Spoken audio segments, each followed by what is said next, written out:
Thanks a lot, Peter, for the kind introduction and the invitation, and also thank you, Susanna, for inviting me back here. This is my second time. The first time I talked to you about hydrogen sulfide and obesity.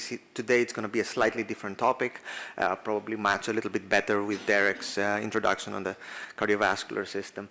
This meeting has acquired or developed a more international flavor, and it's great to see so many colleagues from different places here. So, to introduce my enzyme of interest, what do I need to point here on the, okay. So to introduce the enzyme of interest, cystathionin gamma lyase, abbreviated as CSE. This is an enzyme that's part of the transsulfuration pathway, which converts homocysteine to cysteine. And the first step is catalyzed by CBS, cystathionin beta synthase. Then the second step, cystathionin lysed into cysteine. And during these reactions, there's additional non-canonical reactions in this pathway that generate other intermediates such as hydrogen sulfide. So CSE is downregulated in a number of cardiovascular diseases. It's downregulated in atherosclerosis, downregulated in hypertension, also in conditions such as obesity or diabetes, preeclampsia. So there's a lot of interest in this enzyme and its biology and how it affects cardiovascular homeostasis. When CSE is expressed at high levels or adequate levels, then this preserves cardiovascular function, and when it's lowered, there's problems with vasodilation, atherosclerosis, metabolic alterations in endothelial cells, redox imbalance, cardiac remodeling, vascular aging, and impaired angiogenesis all result from downregulation of CSE. So in my short 15-minute talk, I'm going to touch on vascular aging and impaired vasodilation as examples of the importance of CSE in the cardiovascular system. Now, before I get into the data, one more thing I'd like to point out is the fact that hydrogen sulfide, which is one of the products of CSE, signals in cells mainly through persulfidation or sulfhydration. So persulfidation is the addition of an extra sulfur atom to a cysteine thiol, and this is a post-translational modification that is similar to phosphorylation, for example. And earlier studies have shown that up to 25% of the proteins inside cells are persulfidated. And the way this reaction occurs is not a direct reaction. H2S does not react with a protein thiol, but you need an oxidant to be present or the thiol to be oxidized to, for this post-translational modification to occur. So a few years back, we thought we'd study the endothelial sulfhydrome or persulfidome. I'll be using these terms interchangeably. And using an LCMS strategy, we were able to identify a number of persulfidated proteins in endothelial cells. And we used three different sets of endothelial cells: native endothelial cells isolated from mesenteric arteries of healthy individuals versus endothelial cells isolated from carotids with plaques from patients.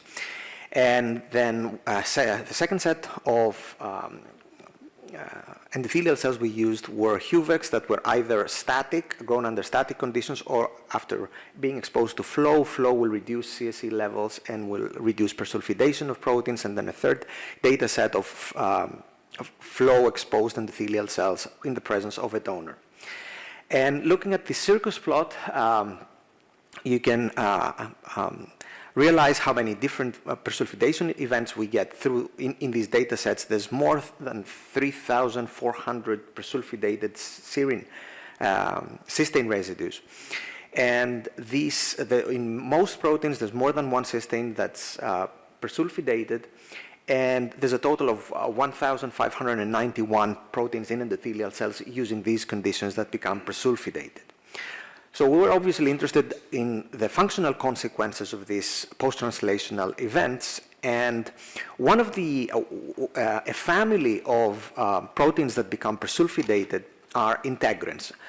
Many of the integrins become persulfidated in more than one residues, and one that was consistently sulfhydrated across all data sets, the 3 data sets I mentioned before, was beta-integrin, which also colocalized with sulfhydration signals in cells and arteries, and it was abundantly expressed more so than other integrins, for example, beta-1 in human coronary arteries, carotid arteries. So we went ahead and looked at the importance of the sulfhydration event on the beta-integrin, and beta-integrins exist in 2 different conformations. One is this bent conformation where the integrin basically is inhibited and not functional due to the formation of this intramolecular disulfide bond in the beta subunit of the integrin. And once H2S is present and hits this thiol, it reduces the bond, then the beta subunit is released, the integrin is open and functional, and it can then react with fibronectin in the extracellular matrix. And when we got endothelial cells from carotid arteries that had plaques, from patients that had plaques which have low CSE activity, and compared them to the endothelial cells after they were exposed to an H2S donor, we saw a shift in the ability, an increase in the ability of these cells to bind fibronectin. So exposure to H2S will convert CSE from the bent conformation to the open conformation and increase binding to fibronectin. And using a series of different antibodies, this AP3 can recognize the integrin irrespectively of its conformation, whether it's extended and open or bent. You can see the 2 curves are superimposable here. If we use different antibodies that only recognize the extended open conformation of integrin, you can see the shift of the signal when the endothelial cells are exposed to an H2S donor. So exposing endothelial cells to exogenous H2S can increase the integrin activation and maintain function of the integrin. Once integrins are in its bent form, what happens is you get Rho A activation that leads to adhesion loss, stiffness, and also hypertension. And this was evident in our mouse model where we've generated a mouse that lacks CSE in the endothelium, got the mesenteric arteries and subjected them to flow and measured the diameter, so that's a flow-induced dilation. Wild-type vessels from wild-type mice will dilate more as you increase the flow, whereas if you use the vessels from the endothelial selective CSE knockout, you don't see this flow response, and if you expose it to an H2S donor, you restore partly this response. In vivo, when you look at the whole animal and inject them with tamoxifen to knock out CSE in the endothelial cells, you clearly see an increase in the blood pressure of these animals, suggesting that CSE is important for mechanosensing and blood pressure regulation in vivo. Now, I've already told you that CSE, what it does, it converts cystathionine into cysteine.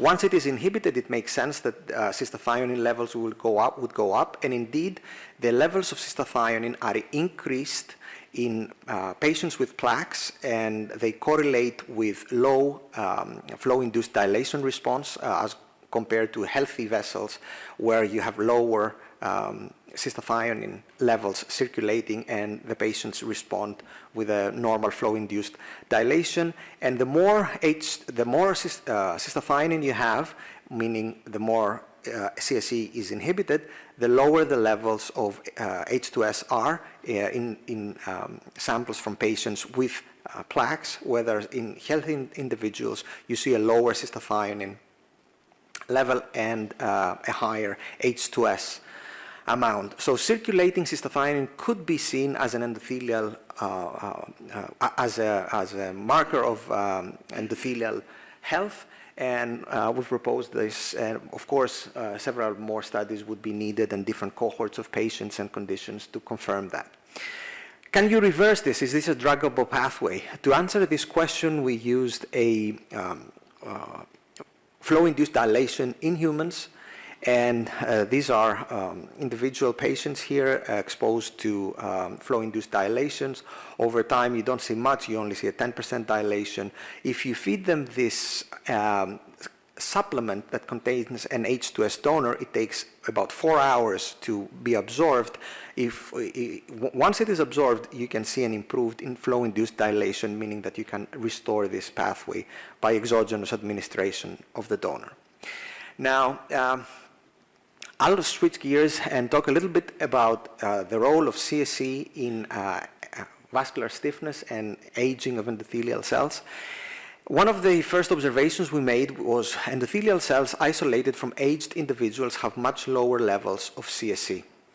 And the functional consequence of lacking CSE in endothelial cells was shown in the knockout mice we've generated, where you subject vessels, either the aorta or mesenteric vessel, to the endothelium-dependent vasorelaxing agent, acetylcholine, and it has a reduced response. And in these mice, we also see an increased pulse propagation velocity indicative of arterial stiffness. So the question was, does CSE loss accelerate vascular aging? And we used this aortic clamp model where you clamp the aorta for 1 minute, and you then look at how the endothelium repairs. This is the extent of the injury 4 hours after the clamping, and 48 hours later, if we use young 3-month-old wild-type mice, you can see the wound closes. The wound doesn't close as well in the knockout mice that lack CSE, and basically we get a similar response. The mice that are 3 months old that lack CSE have a similar response to a 12-month-old wild-type mouse. So going back to the endothelial cells from humans, we wanted to see what the transcriptomic changes are, subjected the cells to RNA sequencing, and we consistently see an increase in P53 activation in cells, in aging cells, and there's a number of target genes for P53 that are upregulated. And an interesting observation we made was that P53 physically interacts with CSE, and the interaction of P53 with CSE keeps the P53 in the cytosol and keeps P53 in the cytosol as indicated by proximity ligation assays. If you get older and then you lose the expression of CSE, then the P53 is free to migrate into the nucleus and increase transcriptional events. And mechanistically, this correlates with an increase in acetylation of lysine on residue 120, which is increased in aged endothelial cells. And upregulating and activating P53 causes an inhibition in GLUT1 expression, inhibition of the glycolytic pathway, and reduced ATP levels. And this affects also the telomerase formation, the telomerase complex formation, and the main player here would be this protein, it's heat shock protein 9, which is ATP dependent and helps keep the complex together. In the aged animals, this complex doesn't work as effectively. You have a lower telomerase activity in aged animals, in aged endothelial cells that you can reverse with ATP. And knocking down the telomerase in the endothelial cells, if you give the endothelial cells enough time to proliferate, after a little while, they proliferate much less if you knock down the telomerase levels. So, to make a long story short, under normal conditions, GLUT1 imports glucose, converts it to pyruvate, and then get ATP generation. This helps the telomerase complex stay functional. under the healthy conditions, CSC levels are high and keep P53 in the cytosol. If with aging you lose CSC, P53 is released, it goes into the nucleus, it it changes the transcription of several genes. One of the things it does is it reduces the glucose transporter levels and reduces glucose levels. Now, can you correct all of this? Can you give CSC back and correct some of these senescence and rejuvenate the vessels? We did that by getting the knockout mice and infecting them with AAV virus, either an active or inactive virus. Let them go for 9 months, isolate the endothelial cells, and when the CSC is active, you have a higher GLUT1 expression, higher glucose levels, and higher telomerase activity, and the endothelial cells proliferate more, and you can also see this in human endothelial cells. When you expose CSC, then you're able to reduce P53 activity and P53 levels, and improve also telomerase activity. Summarizing what I've showed you so far, CSC is able to do two different things. Through its catalytic activity, it can generate H2S, which will persulfidate proteins and change their activity status, such as I showed you about the integrin, and it can act as a scavenger protein by binding different partners. The example here was P53, and keeping the endothelial cells happy and healthy when it's present. When its level goes down, you get into endothelial dysfunction and aging. I'd like to end with the people that helped do the work, with a special mention to Sofia Iris Bibli, who started out in my lab as a graduate student many years back. We started off the H2S field in my lab. She then moved to Ingrid Fleming's lab, and now she has an independent lab in Heidelberg. It's a classic example of a student doing better than the mentor, and I'm very happy and proud of that. Most of what I showed you today is work done with her in her lab in collaboration. Thank you very much for your attention.